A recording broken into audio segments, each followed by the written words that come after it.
Welcome to day 2 of the 2019 Turtle Creek Lane Christmas Reveal. I am so excited for this day as we move from the outside entry into our gingerbread foyer where we have this life-sized gingerbread house. In this walkthrough, I'm going to be doing 2 things. First off, I'm going to tell you the story behind this house and what it represents for the rest of the house. And second, I'm going to tell you how we actually constructed this thing, including how many cans of insulation it took, because it is going to blow your mind how many it took. In fact, maybe a fun game. Think of a number right now in your mind, and at the end, I will tell you how many cans it actually took, and then in the comments below, you can tell me how close you came. All right, so for the story. So, as you know, the entire house is gingerbread. But what you might not know is every room represents a way that our gingerbread family celebrates Christmas. So this is like a microcosm of what you're going to be seeing throughout the rest of the house. Kind of like the chapter heading, the teaser of what's going to be going on. So we've got this cute little gingerbread house here. We've got the boy who is here, which by the way, McKenna Kate has named him Gingy. You will see up below in just a second her picture above the mantle. This is Gingy, and he is building a gingerbread house. And if you look closely, you will see that it is actually a miniature that he's partway done on of the actual house. So Gingy's in here making his house. If you come over here, you will see it's all about the details in this. So, of course, the gingerbread family loves peppermint, anything candy, so their lampshade is done in peppermint candies. We have a fireplace going here with the fire on. We have a cute little phone because, of course, the gingerbread family would want to call their grandparents on Christmas, right?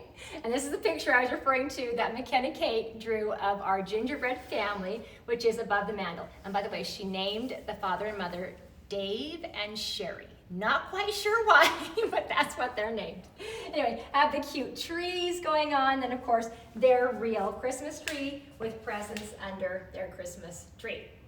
So that's the story of what's going on. Now to tell you how we constructed this, because it was harder than it looks. It took us 4 days. My son and my daughter-in-law and I did it in 4 days. It's actually a bed frame that I purchased and we put it together. If you were watching my stories, I did a time-lapse of how we put the bed together.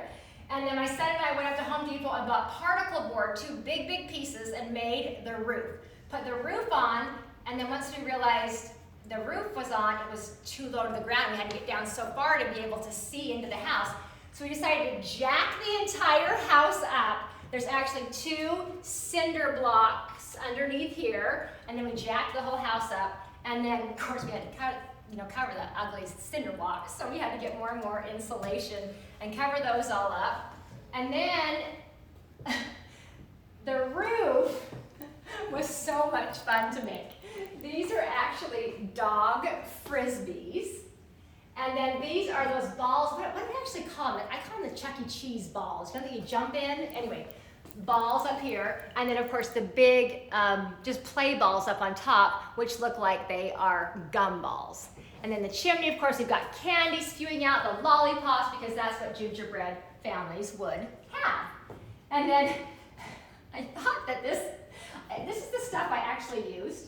This Loctite foam gaps and cracks. I went through a couple ones that didn't work. This is the one we ended up using. And I thought that it would just kind of work like the icing when I make a real gingerbread house. And so I thought, I'll just make these beautiful little icicles that'll come down.